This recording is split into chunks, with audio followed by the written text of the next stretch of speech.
Selamlar sevgili dostlar. Öncelikle hoş geldiniz. Efendim ben Tugay. Soulframe'in yeni bir bölümüne hoş geldiniz diyorum. Yeniden sıfırdan bir hesap açıyorum bugün. Sıfırdan başlıyorum. Hiç oyunu oynamamış insanlar da bu videoya gelirse bölüm 1, bölüm 2 şeklinde götürmeyi düşünüyorum. Edit yapmayı düşünmüyorum. Umarım işinize yarar. Yeni bir tane hesap açtım. Elimde bir tane kod vardı. İsterseniz hiç uzatmadan başlayalım. Fakat ara sahneleri ben geçiyorum. Bunlar ara sahne sevgili dostlar. Burası da karakterimizin saçını yüzünü oluşturma ekranımız. Her rengimizi seçtik.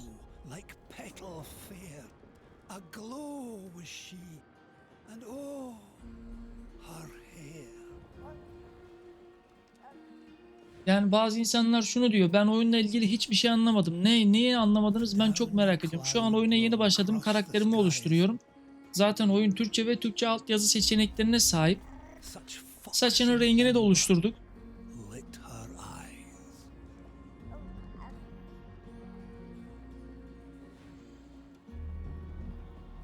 Gözümüzün rengini de seçtik. Yeşil yaptık.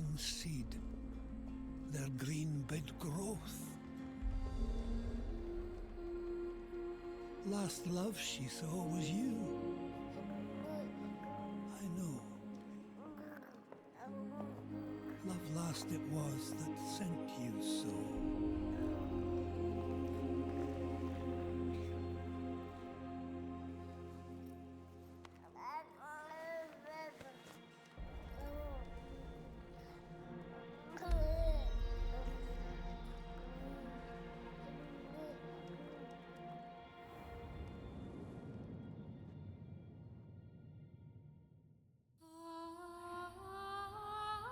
Cinsiyet seçim ekranımız geldi sevgili dostlar.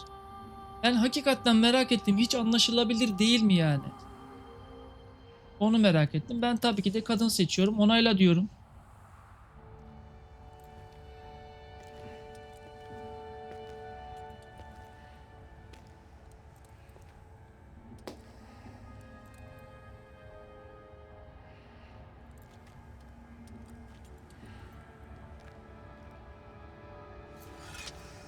Remember this. We are a family.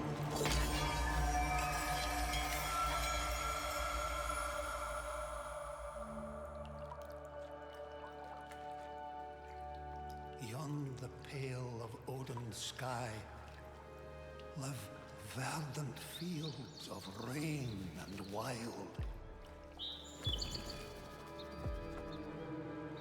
where omen beasts of Alka's lost remember still and tell the ghost.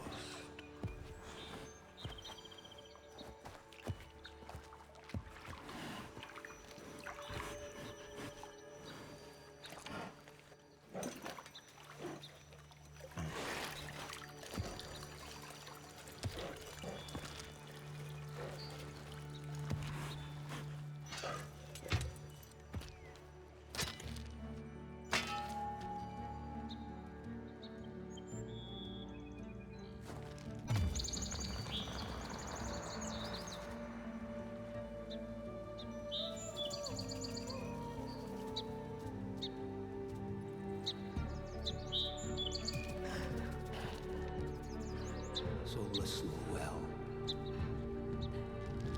envoys of shame, and bear their souls within your frame.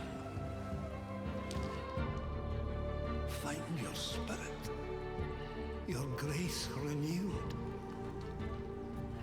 and return to earth, her power true.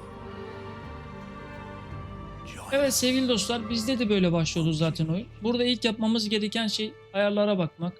Bu arada bunların da devamının gelmesini istiyorsanız bölüm 2, bölüm 3 şeklinde yorumlara yazabilirsiniz. Zaten rehber serçe G tuşuna basmamızı istiyor. ESC'ye bastık, ayarlar, sıfır bir hesap zaten. İlk yapmamız gereken şey sevgili dostlar ses ayarlar. Ben video çektiğim için bunları 32, diğerlerini 30 yapıyorum. Sizi çok rahatsız etmemesi adına. Diğerlerini de 28 yapayım. Bunu siz kendinize göre ayarlamalısınız. Ben video çektiğim için bu şekilde ayarlıyorum. Çünkü edit yapmayı düşünmüyorum. Sormak istediğiniz bir şeyler de olursa yorumlarda sorabilirsiniz. Bunu onayladık. Açıklamalar kısmında Discord adresimiz de var. Görüş alanını kesinlikle 90 yapmanızı öneriyorum. Ben orta ayarlarda oynuyorum sevgili dostlar. Burası 4x. DLSS açık. Burası orta olabilir. Onun dışında hiçbir şey ellemenize gerek yok. Onayla diyebilirsiniz. Üçüncü bir yapmanız gereken ayarlar erişilebilirlik ayarlarında depara basılı tut. Hayır. Sürekli shift tuşuna basılı tutmak zorunda kalırsınız. Onun dışında en altta arayüz ayarlarında nişangahı sürekli göster diyebilirsiniz. Pusula sürekli görünür. Evet, ekran sarsıntısını aç, kapalı demeniz yeterli. Benim şimdilik size gösterebileceğim ayarlar bu kadar sevgili dostlar. Burada yapmanız gereken G tuşuna basmak. G tuşuna bastık, kuşu takip ediyoruz. Çift tuşuna bir kere basılı tuttuk, karakterimiz hızlı koşuyor. Kuş size yön gösteriyor zaten. Bu şekilde kuşu takip ediyoruz. Gittiği yere kadar. Zaten sizi bir kulübeye götürecek. Buradan sonra hikayemiz ufak tefek başlıyor. F'ye basıp etkileşime giriyorsunuz. Let's rouse the eldish melodies from that sleepy soul of yours, eh? Envoy or not, my Minnow will know the grace of music.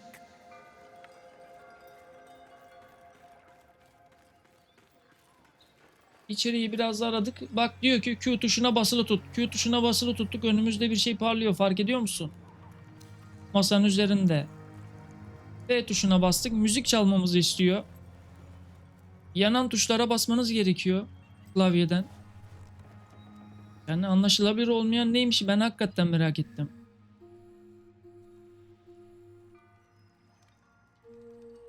Bir, 5, 5, 5. Bu kadar. More Ars Morning. You know that song. Ha! To practice.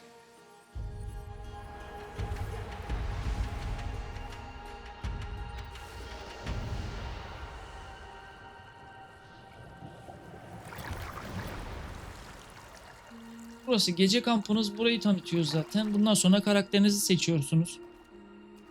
The magic. It's in you. Yours. Like the wind.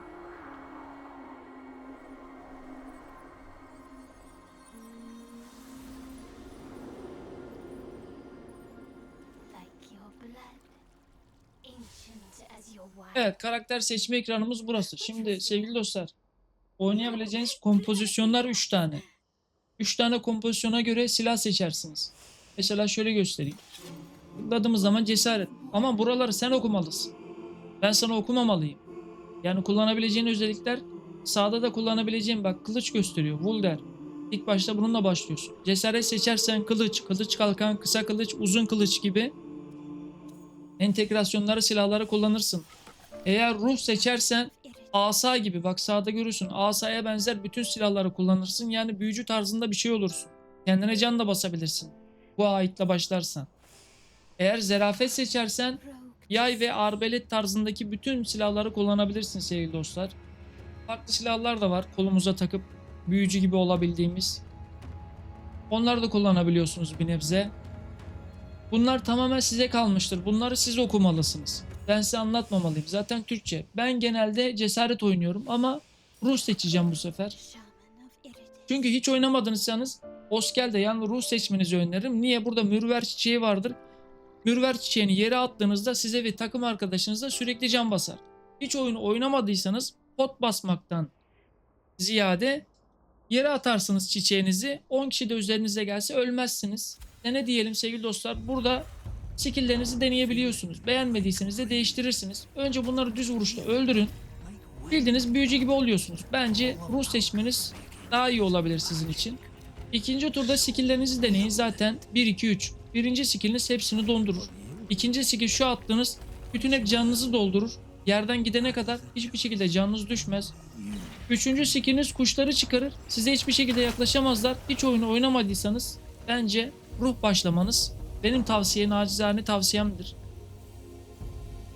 Tabii oyunu oynayanlar için bir şey diyemeyeceğim. Bu tamamen zevk. Evet dedik. Karakterimizi oluşturmuş olduk bu şekilde sevgili dostlar. Şimdi ilerliyoruz. Bir ışık var önümüzde görüyorsun. Buraya geliyoruz. Burada artık gece çadırımız açılıyor. Burada da karakterimizin bütün entegrasyonunu görebiliyoruz etkileşimi geçip sevgili dostlar. Might we hope for our minnow yet? An envoy you'll be. Lest the old get you. Evet, gece kampı çadırına gir dedi. Burası karakterinizin bütün özelliklerini görebildiğiniz bir yer. Sağdaki gördüğünüz erdemler, bak mesela biz ruh seçmiştik. Siz bunu ne yapacaksınız mesela? Yeniden dengelediğiniz zaman ruha çekeceksin. Ruha çekmezsen, cesarete çekersen hiçbir anlamı kalmaz. Bak 18'e düştü. Sağdaki puanlara iyi bak. Ruha çektiğim zaman 23 oldu. Cesarete çektiğim zaman bak 18'e düştü. Sağdaki değerler bak, ruha çektiğim zaman ortadaki değer 15'e çıktı. En sağa çektiğim zaman 12'ye düştü. Gördün mü? Bak 15. Bu şekilde yapmalısın mesela erdemlerini. Üzerindeki kıyafetleri ise zamanla öğrenirsin, ona göre giyersin. Bakın tılsımınız ise size artı bir ruh veriyor. Bunu da giyin.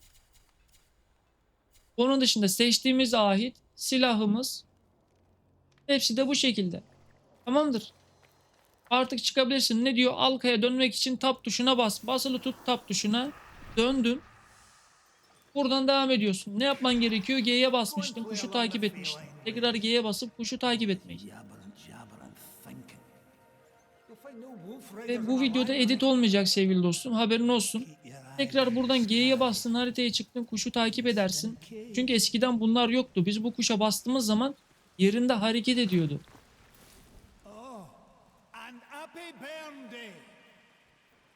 Yani biz 2 gün 3 gün bekliyorduk.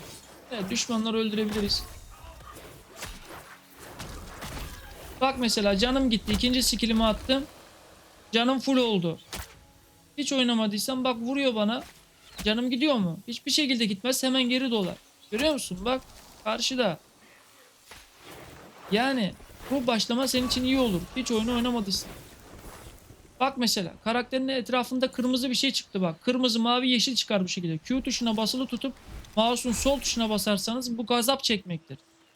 Büyük bir ihtimalle görevlerde göreceksiniz. Yere düşen silahlarda nasıl anlarsınız? Askeri yazıyor. Aslında kötü değil. Askeri yazan yerde en iyisi efsanevi yazar. Ve alttaki tempellere bakmanız lazım.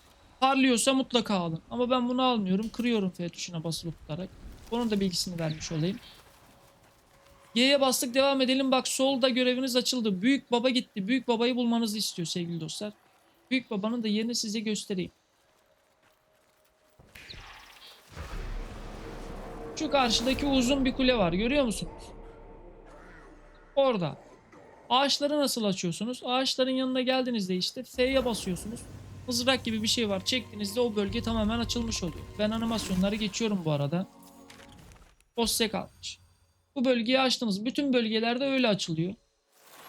Zaten yine G'ye basmanı istiyor. Bir level aldınız. Yuvarlak alan içerisinde göreviniz var demektir. Eğer böyle bir sarı işaret yanıyorsa, ama yine de G'ye basarsanız sizi götürür sevgili dostlar. Rehber serçe nereye uçuyor diyor bak. Bunu takip etmen gerekiyor, bu kadar. Karşıdaki kuleye gidip büyük babayı bulmanız gerekiyor odanın içerisinde. Onu da J'den görebiliyorsunuz bak. J'ye bastığınızda görevleriniz görünebiliyor. Onunla da ilgili bilginiz olsun. Yani şu an çok iyi derecede anlaşılabilir bir şekilde yapmışlar hatta. Yani biz oynadığımız zaman bu oyunu oynayan, video çeken insanlara sorun. Hiçbir şey yoktu. Hiçbir şey. Bunları kırabiliyorsunuz. İçerisinden materyal çıkar. Oyunun para birimi çıkar. Sol alta bakarsanız drag diyor. Fark ettiyseniz. Sevgili dostlar şu an tabii yeşil ay olduğu için biraz karanlık. Bir de böyle bir şeyler yanar. İsmi tam yazmaz. Kırmızı böyle alev topuna benzer yıldızlar vardır. Yıldızları bulup üzerinize çekmeniz lazım. Onu da bulursam sizlere göstermeye çalışayım sevgili dostlar. Hemen ne yapıyorduk? Bak attık canımızı. Canımız full doldu. Bunları da öldürdük.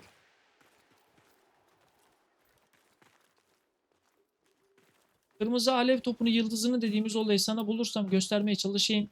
Ama burası görev olduğu için gözükmeyebilir. Normalde gözüküyordu. Bunları da öldürelim.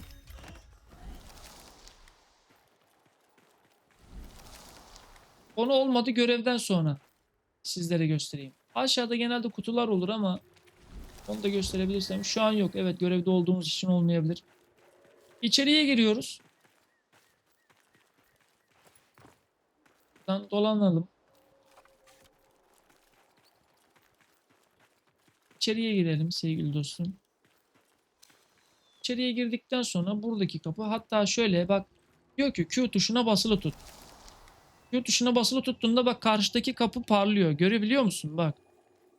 Bıraktım. Parlayan her şeyle etkileşime girebilirsin demektir. Bunu kafana yaz. F'ye bastık. Büyük baba burada. Buradaki olay ise büyük babanın defteri veya kitabı yanıyor. Arşivi yanıyor. Sen de bunu kendi kampına götürüp yaptığın görevleri yazdırıyorsun. Böyle başlıyor zaten hikaye. Senden tüy kalemini getirmeni istiyor. What is it? A boat of ink without a quill.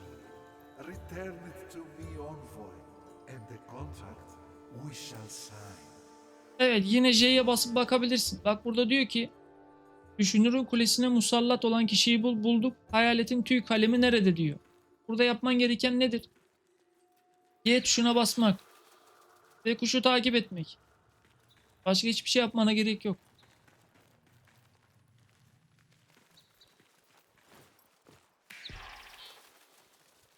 İleride ufak bir mezarlık var. Mezarlığın önünde oluyor genelde. Şu an tabii Yeşilay olduğu için biraz karanlık etraf. Ona yapabileceğim hiçbir şey yok. Evet, burada bunları kesebilirsin. Bunları kestikten sonra da tüy kalemini alırsın büyük ihtimalle sevgili dostum. Bak mesela bir tane vurdu, canımız gitti. Hemen attın çiçeğini, yeni başladığın için bilmiyorsun. Bak canın doldu. Bu kadar. Tüy kalemi de burada. Yine bunu bulmak için ne yaparsın? Göremedin diyelim. Q tuşuna basılı tuttun. Bak yine bak burada parlıyor. Görüyor musun? Bıraktın. Çok net bir şekilde gözüküyordur Q tuşuna bastığın zaman parlama efekti. Tüy kalemini aldık. Bu kuleye musallat olan son düşünürün anısına Sinekür'ün çaldığı hayalet tüyünü geri aldık. Bu kadar. Solda bak görev tik aldı. Kuş kendi kendine uçup gitti bak. Ben basmadım bile. Görüyor musun? Seni tekrar kuleye götürüyor.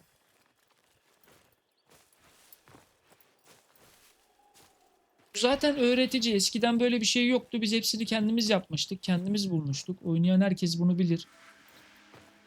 Ya bizim oyunu öğrenme amacımız, yani siz nasıl öğrendiniz, nasıl yaptınız diyorsan, şöyle, biz her şeyi kendimiz bulduğumuz için sevgili dostum böyle öğrendik. Böyle bir öğretici yoktu. Oyunu öğrenmemizin sebebi bu. Her şeyi kendimiz bulduğumuz için oyunu biliyoruz. Avantajımız bu. Kalemi geri aynı yere getiriyorsunuz, etkileşime giriyorsunuz. Bu kadar. The bicameral. My folded spine and sacred bind. My will is signed to you. Görev tamam aldı. Ne diyor? Gece kampında Orlik ile konuş. Tab tuşuna basılı tutacaksın. Gece kampına gideceksin. Kuş bak yine kendi kendine uçtu. Şimdi buraya geldiniz. Bak ışık yanıyor. Işığın yanına gitmezseniz entegrasyon çalışmaz. Üzerine geldiğiniz anda açıldı. Artık yaptığınız her şey deftere yazılır. My sage is Orlik burada size birazcık yön gösterir. of night. Buradaki görevleri de yapmanız sizin için artı bir avantaj sağlar. Artı ödül verir. F'ye bastık. Biraz konuşsun. Our minds and shelves emptied. Yes. It seems time at last to finish my book. But what title is worthy of the Orem Canus seal? Evet, burada ikinci seçeneği seçebilirsiniz. Günlük kayıtlarıma danışmalıyım diyebilirsin mesela buradan. Görevlerin varsa burada mutlaka gözükür. Yaptığın her şey bak buraya yazılır. Dünya ağacını çektin gittin. Burada görebilirsin. Etkileşime geçtiğin işte moblar, hayvanlar, bunları da görebiliyorsun sevgili dost. Onun dışında hangi destanların yazıya dökülmesi gerekiyor basarsan büyük bir masal bölüm 1 başlıyor. Diyor ki savaşta bir rün kullan, bir rün kuşan, azaplı geyik masalını tamamla. Şimdi ben sana hepsini anlatacağım. Bunu kabul ettin. The cruel Burada fate, so görevi empty, artık aldın. so infinite. J'ye bastın, görevin burada gözüküyor. Fakat sağda diyor ki geliştirmeler mevcut. Kırmızı bir tane kurdale gibi bir şey var. Hemen buradan gece kampına gelip tab tuşuna basılı tutup gece çadırına girersin. T'ye basarsın. Buradaki entegrasyonların hepsini anlatamam, kafan karışır. Bak mesela silahın level almış. Buradan silahına puanlarını verebilirsin. İlkine mutlaka vermen gerekiyor. Savunma ile voltaik mermilerini sapıtarak onların sahibine geri gönder. Buna verebilirsin. Hareketsiz dururken atış hızı artar. Bence bir ayna büyüsüne vermen daha iyi olabilir. Ayetine de yine aynı şekilde level alabilirsin. İlkine zaten mecbur vereceksin. Sarmaşığı aldık. Buradan sonra ne varmış? Mavi güneşin altında yapılan bir ahit zerafet kazandırır. Geçelim.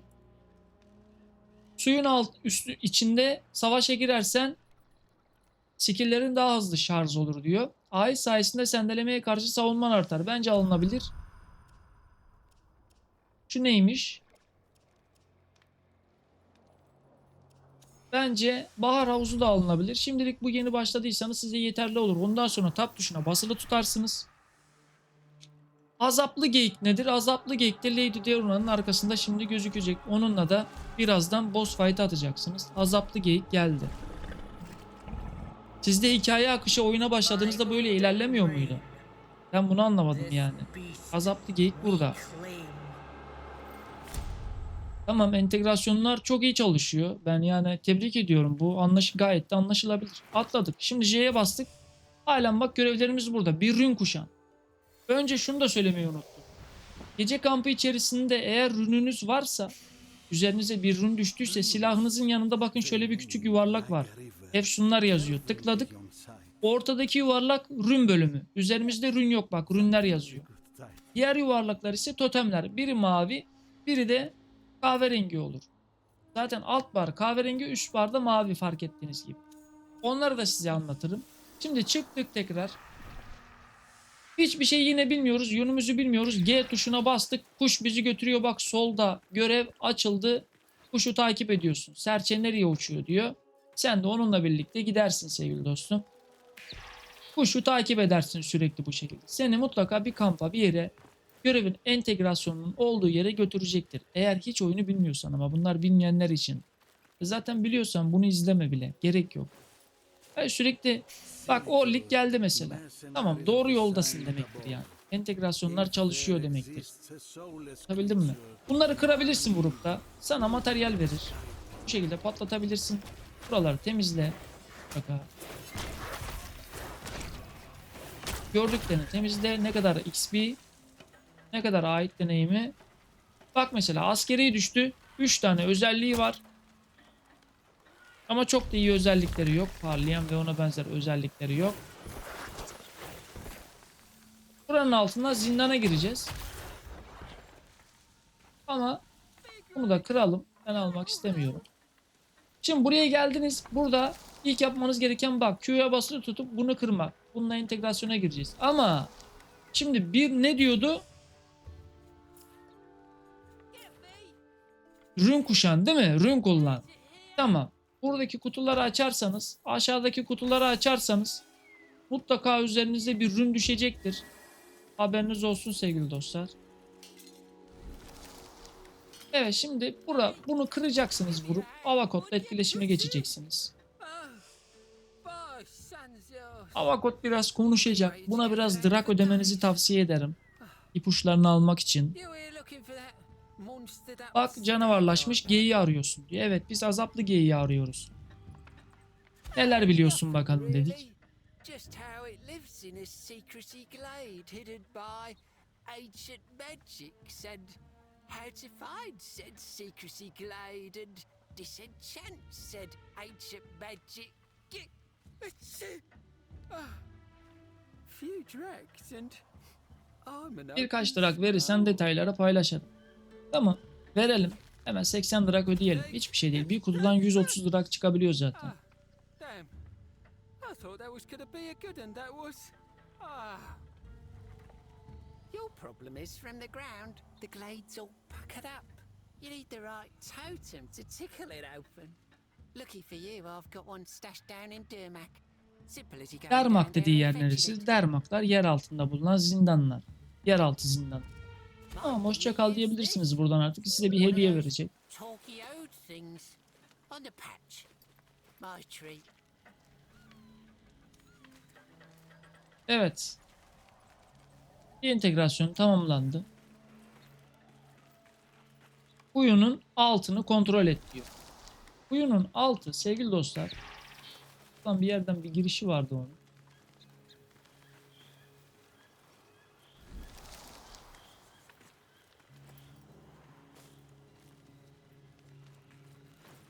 Şuranın ilerisinde olması lazım. Kuyu dediği yer burası.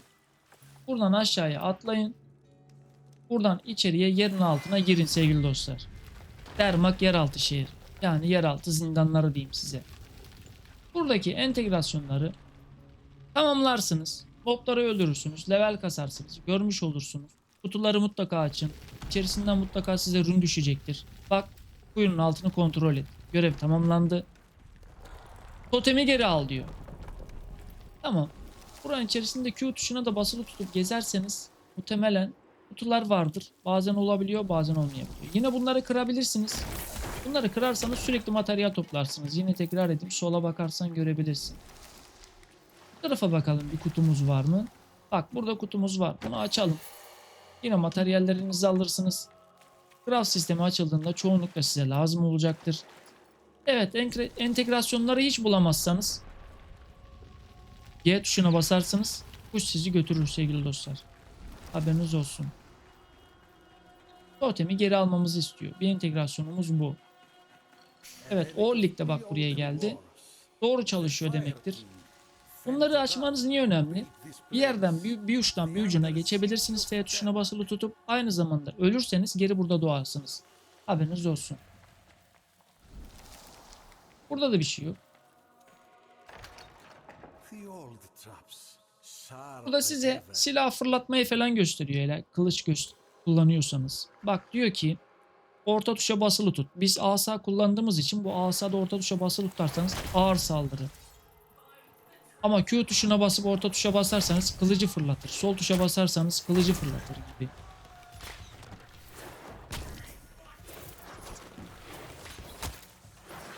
Niye vuramadık? Yukarıya çıkalım o zaman. Bunu da öldürelim. Ondan sonra burada bir şeyler var mı onlara bakalım. Ondan sonra gidelim totemlerimizi bu aşağıya mı düştü? Şimdi ikinci tuşa bastık yine. Canımız bak hemen fullen. Buralarda bir şey varsa görünür. Bak mesela bunlar hurda parçaları. Alabilirsin. Silah da atabiliyor bazen. Dediğim gibi bunlar yine craft sisteminde sana lazım olur. Bazen gizli bölmeler oluyor. Sarı böyle yanar. Eğer onları da görebilirsem sana göstermeye çalışırım sevgili. Bak, burada bir tane kutumuz varmış. Açalım. Yine materyallerimizi alalım. Yine diyelim ki yönünü bulamadın. Takıldın. Yapman gereken şey G tuşuna basmak. Şu seni götürdüğü yere gitmek. Sen şimdi buraya ilk defa girdiğin için her tarafı gezmene gerek yok zaten. Her şeyi kırıp almak sana kalmış. Ama şöyle söyleyeyim. İleride inanılmaz zamanın olacak. Bak, ölüyoruz. Hemen attık. Çiçeğimizi kurtulduk. Eğer sen kılıç kalkan oynuyor olsaydın, oyunu hiç bilmiyor olsaydın, bak Deora da konuşmaya başladı, ölebilirdin. Hiçbir şey toplamazsam ne olur? Hiçbir şey toplamazsan hiçbir şey olmaz. Çünkü ileride çok bolca zamanın olacak. Yani sadece bir şeyleri toplama odaklı oyunu oynama. Sadece oyunu çözmeye çalış. İleride bir mini boss olacak. Bu standart. Bunu kırabilirsin. Ama yeni başladıysan almanı tavsiye ederim. Yeni silahları denemiş olursun. Mini boss dediğimde bunlar 4 level.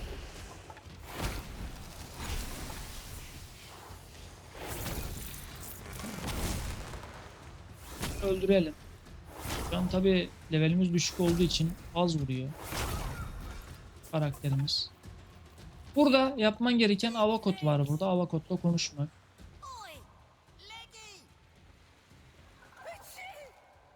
Bu şekilde Avakot'la konuşmalısın. Sun's Choke me with sludge. The cans are everywhere, huh? I was gonna show you the vault, but I'm good here. Just up ahead and left. You can't miss it. That's it. Evet, bu kadar. Devam edebilirsin. G tuşuna bastık. Totemi almaya gidebiliriz. Bunları kırabilirsin. Grup bak yine Orlik geldi fark ettiysen. Doğru yoldasın. Burada yeni bir kutumuz var. Normalde buraya girdiğinizde size mutlaka bir tane totem verir ama şu anlık vermedi. Totemin nasıl alındığını ben size gösteririm sevgili dostlar. Sıkıntı olmaz o konuyla ilgili.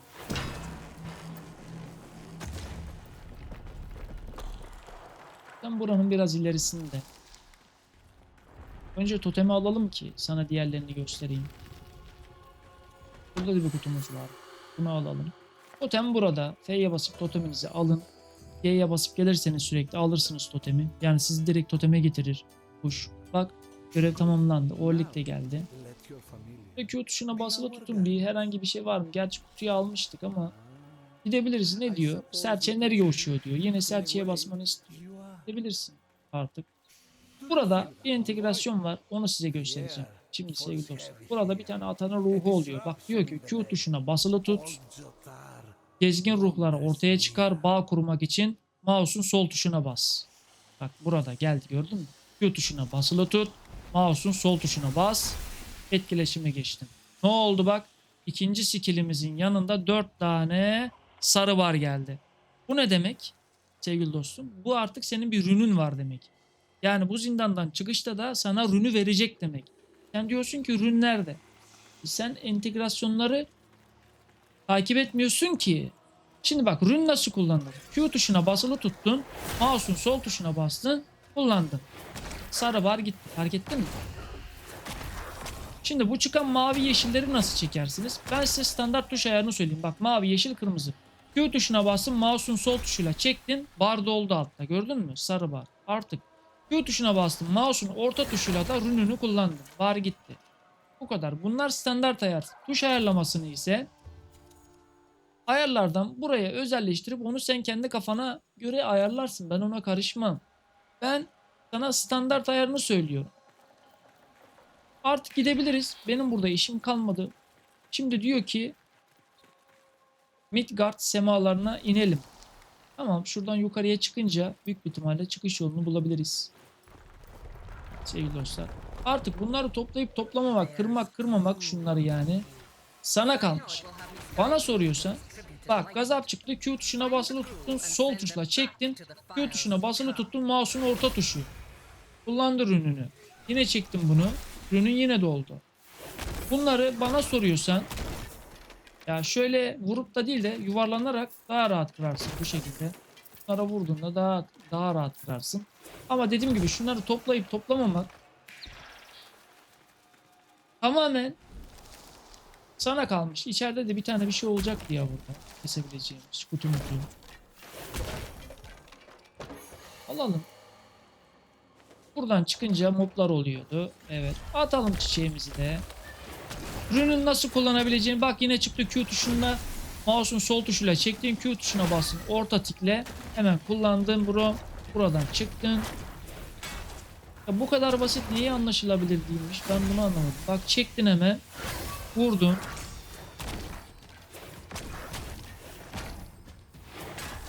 Gazaplar mavi, yeşil, kırmızı.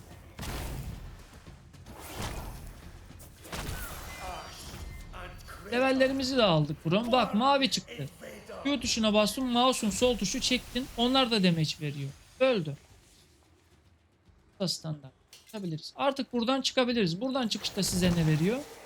Buradan çıkışta da size rune veriyor sevgili dostlar. Entegrasyonları yaparsanız artık buradan çıkarsınız. Çünkü o atanın ruhuyla etkileşime geçmen lazım. Onunla etkileşime geçmezsen rune'ü alamazsın. Haberin olsun. Ben diğerlerini toplamayı düşünmüyorum. Soldan gidiyormuşuz. Aslında direkt çıkabiliyorduk sanki bir ara. Öyleydi ama. Neyse buradan çıkalım. Evet. Bak Atan'ın ruhuyla etkileşime geçtin. Geldi. Oranın alevleri sana Rune'ü hediye ediyor. Normalde kutulardan falan da alabiliyorsun ama bak ark fırtınası. Rune'ünü aldın sevgili dostum artık. Yani bunları yapmazsan, okumazsan oyunu tabii ki de anlamazsın. Ama siz şuna alışmışsınız. Arka plana bir tane adam bir şey koysun. Sürekli konuşup ekran görüntüsü değiştirsin. Gizli açıklıkları bul diyor. Şimdi burada bir dakika dur. Tab tuşuna bas. Artık gel gece kampına. Buradan Rune'ün var artık. Ne demiştik? Küçük yuvarlığa tıkla, artık Rune'ün var. Bak Rune'ünü takarsan buraya kullanabilirsin. Totemin var mı? Totemin yok. Onların görevi var. Görevi gelince göstereyim. Yine geliştirmelerini yap. Çünkü boss fight'ına gireceksin. Burada şifa. Bizim şifaya ihtiyacımız yok. Niye? Fazla pot taşırsınız. Bizim şeyimiz var. Çiçeğimiz var. Can basıyor.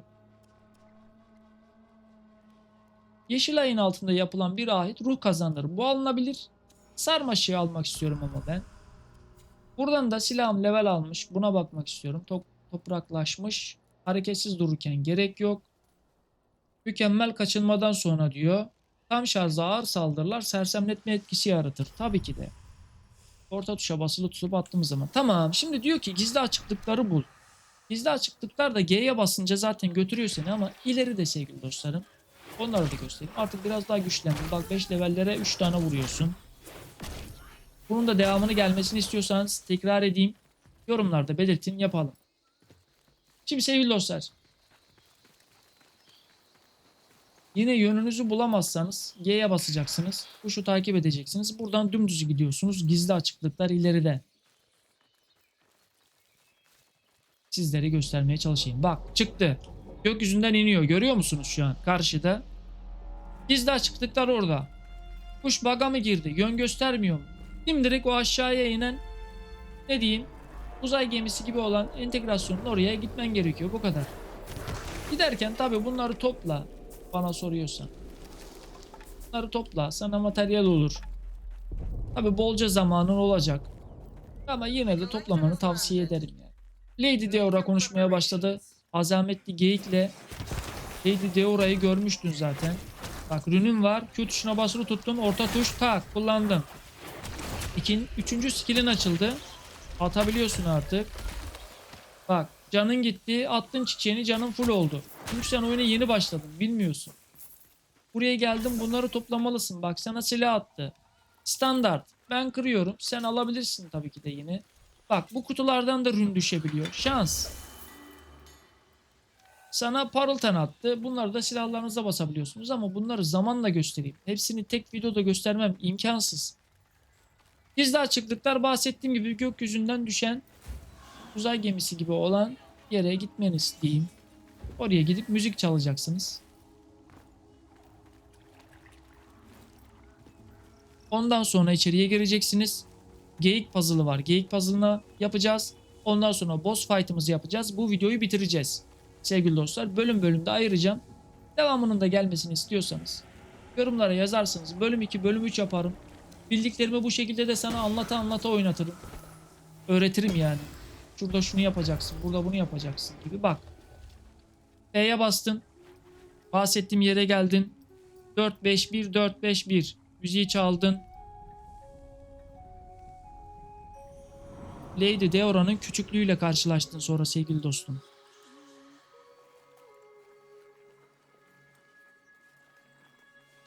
Çocukluğuyla pardon.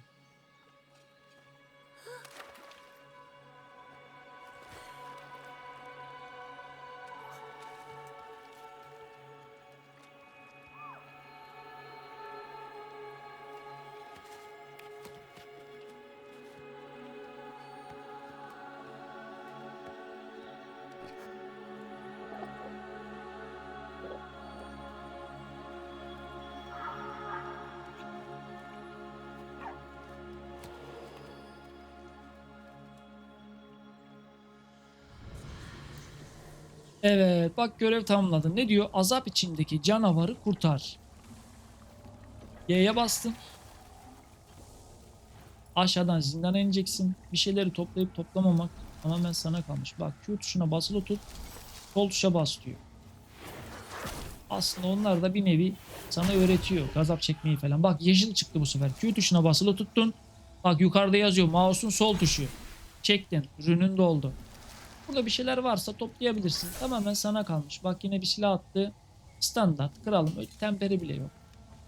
Şimdi eğer burada varsa bak entegrasyon çalışıyor. Görüyor musun? Ollik burada.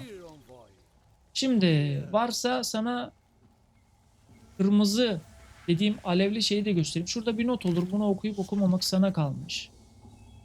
Onu sen bilirsin. Fakat kırmızı yıldızları gösteremiyorum. Alevli yıldızları şu anda görevde olduğumuz için. Buradan aşağıya iniyoruz. Bir level daha aldık. Bunlar da zindan aslında. Devam ediyoruz sevgili dostlar. Burada bir tane puzzle olacak. Puzzle'da neye göre yapmanız gerektiğini anlatmaya çalışayım sizlere. Merak etmeyin. Bu kardeşin size yardımcı olur. Ayrıca Discord adresimizi bekleriz. Soulframe Türkiye adresimize. Yorumlarda bir şeyler sormak isterseniz cevaplamak isterim. Bakın çok güçlenmeye başladı. Görüyor musun? Artık 2-3 tane vurmaya başladı. 3-4 levellere. Bak bir tane vurdu size. Öldünüz. Aslında ben şey basacaktım. Tek attı. Yani can basacaktım. Bir tane vurdu bize. Bir tane daha vursun. Öldürür mü? Tek atar mı? Atabilir. Ama bir tane vursun. Bir tane vurdu size. Hemen geri kaçtınız. Çiçeğinizi bastınız. Canınız doldu. Bunu gösterecektim ama orada tek attı. Niye tek attı bilmiyorum. Anlayamadım. Her neyse. Bunları öldürüyorsunuz sevgili dostlar. Bu şekilde. Şunları da patlatabilirsiniz. Size materyal verir. Bu şekilde vurursanız. Materyallerimizi aldık. Artık bu kadar. İçeriye giriyorsunuz karşıdan. Bir tane de pot basalım da şimdi içerideki de bize tek atmasın. Canımız çok gidiyor hemen. Ama burada tab tuşuna basabilirsiniz. Eğer bakabilirsiniz yani level aldıysanız. Geliştirmeniz varsa puan verip gitmeniz daha mantıklı olur. Evet A itemimizde varmış bir tane daha. Yokmuş. 0 puan gösteriyor. 1 yazıyor ama puanımız yok. Tekrar gelebilirsin. Yani savaşın içinde olmazsan birileri seni kovalamıyorsa sıkıntı yok demektir.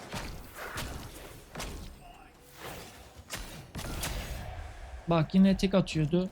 Bak görüyor musun? Attın yine çiçeğini. 3. skillini kullandın. 3. skillde sana hem yaklaşamıyor hem de onun elini düşürüyorsun.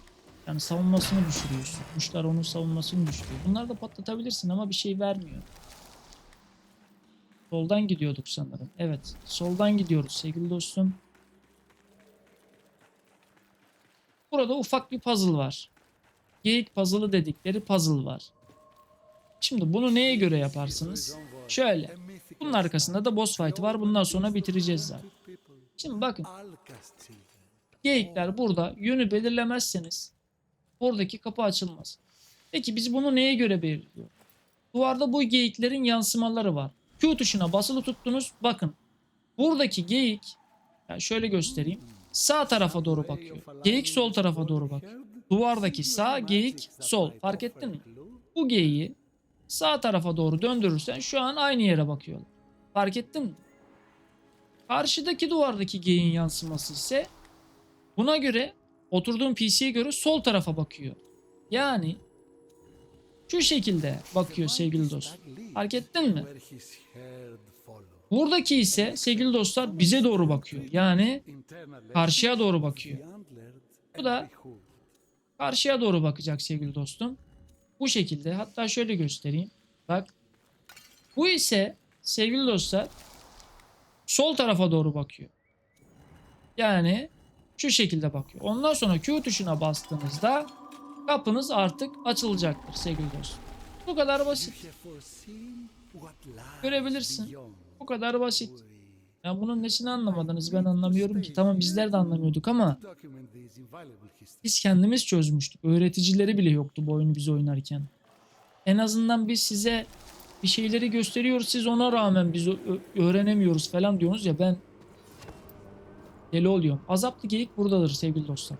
Önce Lady Deora, sonra da bu azaplı geyikle savaşırsınız. Bundan sonra bitireceğiz. Bölüm 2, bölüm 3 yapmamı isterseniz de yorumlarda yazmanız. Sizlere gördükçe böyle öğretici yaparım. Şurada bu var, burada bu var. Yeni hesabı da ufak tefek kasmış oluruz yani. Ben de yapacak bir şey bulamıyorum. Zaten canım sıkılıyor. Size göstermiş olurum.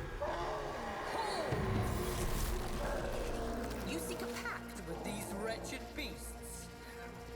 Fine. Let your fates be intertwined. Evet, bundan sonra fight başlıyor.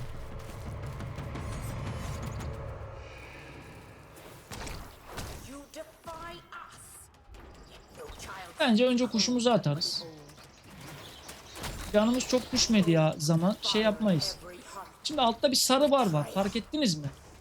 Sarı bar ne kadar çok dolarsa ondan sonra vurduğunuzda çok demek yer. Bak doluyor. Bak gazaba çıktı. Q tuşuna basılı tuttun. Mouse sol tık çektin. Q tuşuna basılı tuttun. Orta tıkla vurdun. Gördüğün gibi öldü. Bu kadar.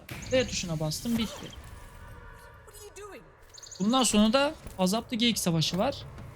Bunu kendine getiriyoruz aslında hikayede.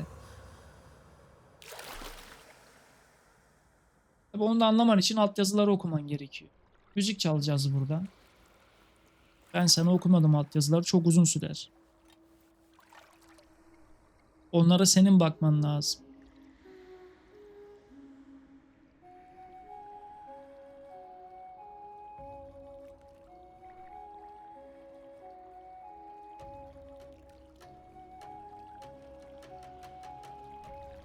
Bu kadar.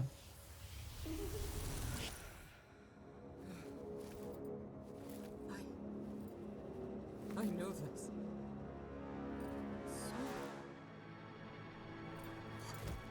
Evil grasp have I. Azaplı geyik geldi.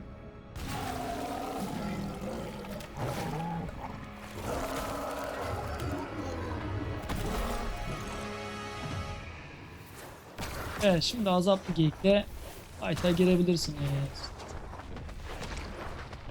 Yapmanız gereken şey sizin zaten asanız bundan kaçmak.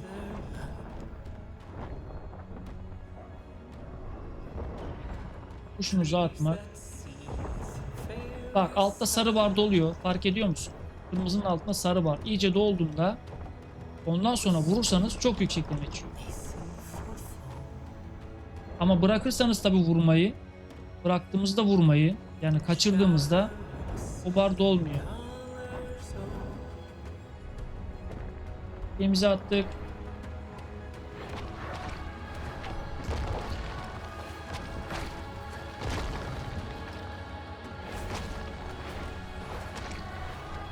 Ölmek üzere zaten. Oo, tek atıyordu. Harbiden tek atıyordu. Şu an bazen sonlara doğru delleniyor böyle de. Güzel. Kestik.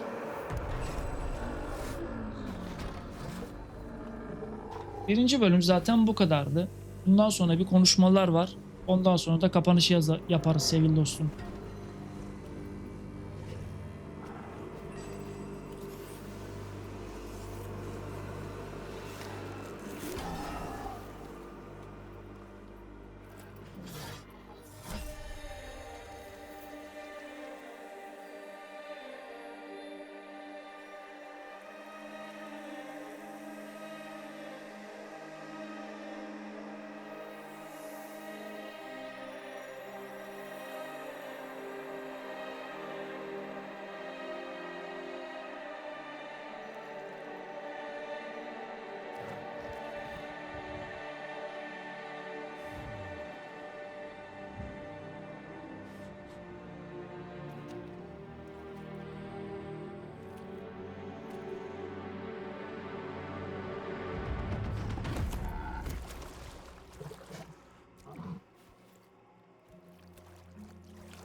I'm damned.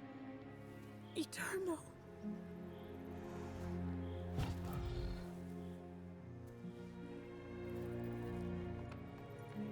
Karen.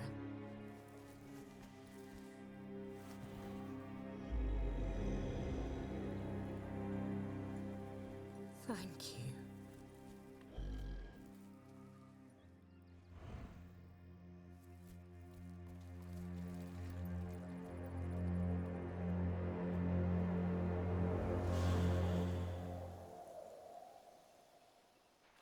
Evet, konuşmamız gerekiyor.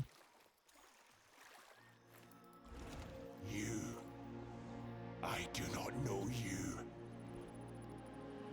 You look like the klebs who skinned my lovers, who brined my rivers, who smeared their metal bowels on every wind.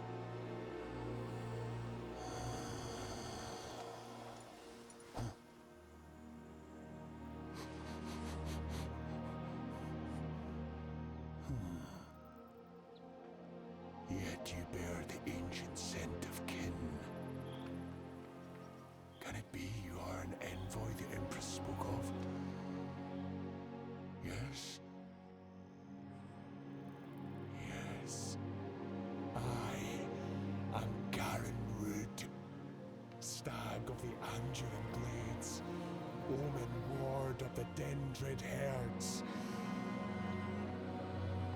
Envoy, I offer you the grace of my crown.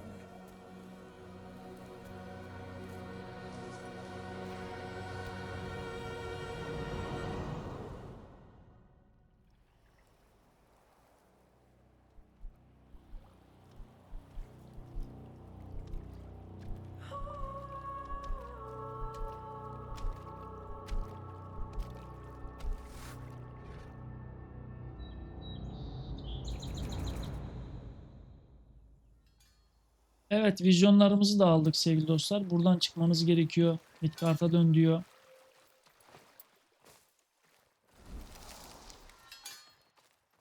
Burada bir tane teleport oluyordu.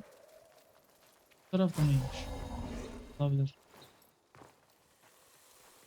Teleporta basılı tutarsanız F tuşuna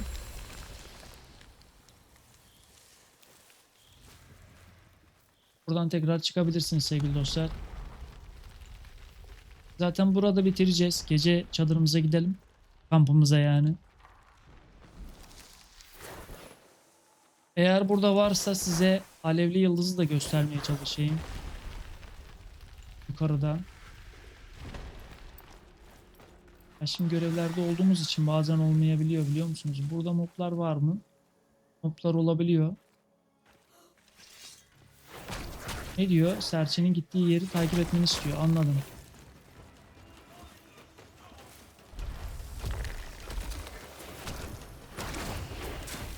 Çıktı yine, bunu çekeriz.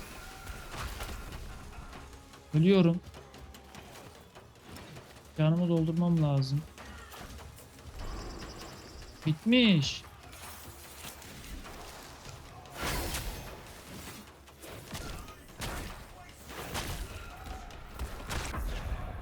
Ya yine beni öldürdü ya. Asa oynayamıyorum ki. Sadece kılıç oynadım ben bu oyundan. Şu an ben bile asa oynamadım hiç kendi hesabımda, biliyor musun?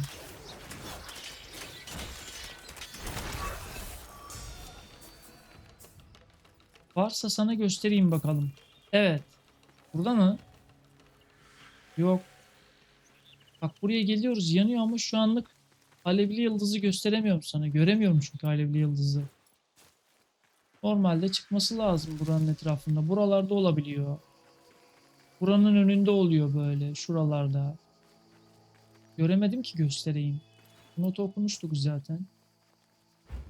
Evet, harbiden yok. Ya şans galiba. O da senin şansın. Diyorum ki olabilir. Senin şansına çıkmıyor. Buglanmış da olabilir. Bazen oluyor. Neyse gidelim.